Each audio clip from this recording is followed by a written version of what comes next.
Aujourd'hui, la lutte contre les espèces exotiques envahissantes, elle est largement établie sur le territoire avec nos partenaires associatifs et institutionnels. L'idée aujourd'hui, c'est d'aller vraiment à la rencontre de la population pour que la population soit vraiment impliquée dans la thématique.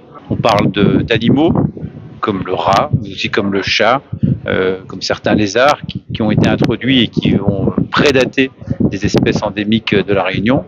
Et on parle aussi de plantes, comme la liane papillon, mais aussi comme le longos, comme le goyavier, qui envahissent des milieux au détriment des espèces réunionnaises. Ces espèces-là, elles sont belles et généralement elles font de l'ombrage rapidement dans la cour des gens.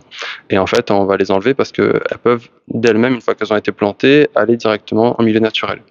Et c'est ça qu'on veut éviter, c'est que ces espèces-là se développent dans la nature et remplacent nos espèces locales. Les Réunionnais, déjà chez eux, peuvent faire attention à ce qu'ils plantent. On a des espèces, on le disait tout à l'heure, qui sont exotiques, envahissantes. Et en fait, en se renseignant avec les pépiniéristes, on peut savoir déjà un petit peu quelles espèces sont locales et celles qui ont été importées à la Réunion.